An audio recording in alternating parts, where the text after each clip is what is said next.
For the longest time, my nights all looked the same. I'd climb into bed feeling exhausted, only to spend the next few hours scrolling, overthinking and chasing a sleep that just refused to show up. Then I'd wake up groggy, frustrated, and confused about why I felt even worse after sleeping in. The turning point for me was the morning I realized I wasn't actually living my life. I was just surviving on caffeine and willpower. I made a decision that day to treat sleep not as some random thing my body would eventually figure out, but as a system I needed to understand and repair. The first change I made was deceptively simple. I set a strict wake-up time and protected it like it was a meeting I absolutely could not miss. Even on weekends, even after a late night, I forced my body to get up at the same hour every single day. That one habit stabilized my internal clock way faster than I ever expected. I learned that a consistent wake time is actually more important than having a perfect bedtime, because your body anchors its entire daily rhythm to that morning light. I also created a wind-down routine that started an hour before bedtime lights. Zero work, a warm shower, and reading a physical book. Over a few weeks, my brain started to recognize this new rhythm and responded by easing into sleep much more naturally. My biggest mistake by far had been bringing screens into bed. I'd tell myself, "Oh, I'm just checking one thing," and suddenly 30 minutes would become 90. Removing my phone from the bedroom completely changed the game. Without that constant stimulation and the bright blue light hitting my eyes, my mind finally stopped running laps. Melatonin, the hormone that signals your body to wind down for the night, finally had a chance to rise naturally. I didn't need any fancy blue light glasses or expensive sleep gadgets. I just needed fewer notifications and absolutely no late-night content. Then, I tackled my sleep environment. I made my room cooler, keeping it around 18 to 20 degrees Celsius. I added blackout curtains to make it truly dark and got rid of anything that was bright or noisy. I upgraded my pillow and made a new rule. The bed is strictly for sleep. No more eating in bed, no working, no scrolling. This created what psychologists call stimulus control, where your brain automatically starts to associate the bed with just one thing: rest. The first week felt a little strange, but soon my body learned the new rule. When I get into this bed, it's time to sleep.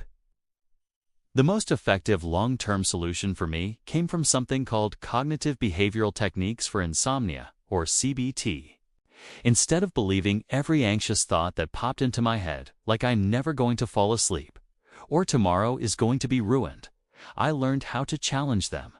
I practiced something called sleep restriction, where I limited my time in bed to match how much I was actually sleeping. It sounds totally counterintuitive, but it rebuilt my sleep pressure and helped me fall asleep much faster.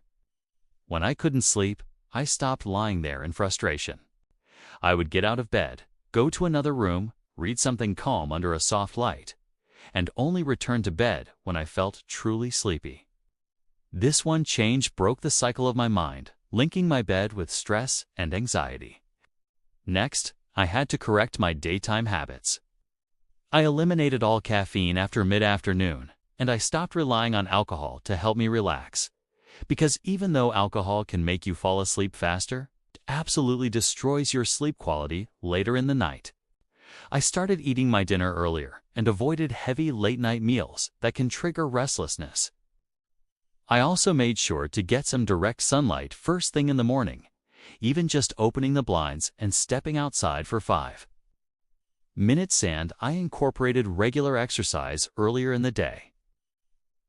These small daytime changes had massive nighttime benefits. I did experiment with melatonin, but I learned to use it properly, short-term, at a very low dose. And only when my schedule was disrupted, like after traveling across time zones, I learned that melatonin isn't a sleeping pill. It's more like a timing cue for your internal clock. The real work was still in the habits I was building, not in the supplement. To really understand what was going on, I started keeping a simple sleep journal. No fancy smartwatches or apps, just a pen and paper.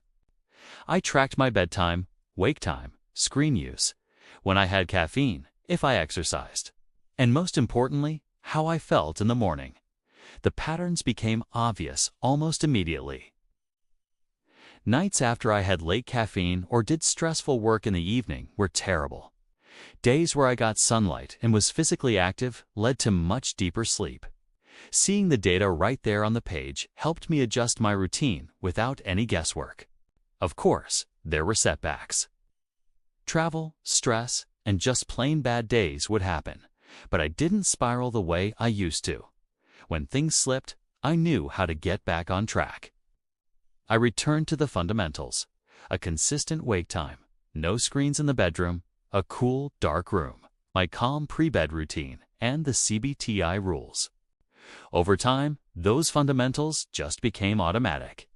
My sleep changed from being unpredictable and frustrating to being steady, restorative, and honestly, one of the best parts of my day.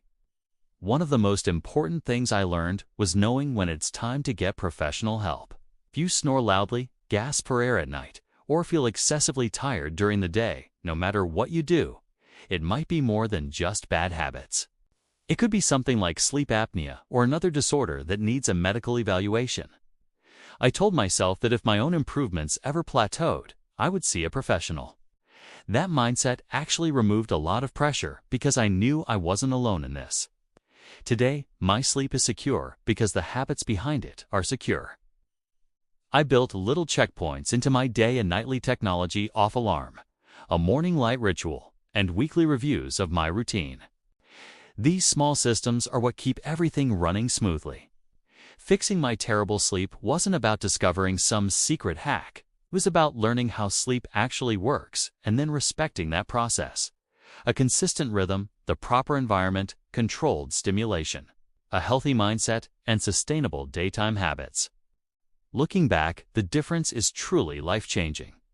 I wake up feeling clear, stable, and present. My mood, my energy, my creativity, and even my decision-making have all improved simply because I finally gave my body what it was begging me for all along. And if you're watching this right now and you're struggling, just start small.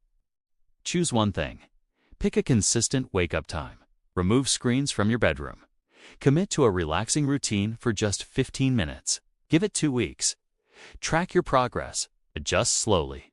You will be absolutely shocked at how quickly your life begins to shift when your nights finally start working with you instead of against you. Start today. Your future self will thank you for it. Thanks for watching, and don't forget to subscribe for more tips on living a healthier, more intentional life.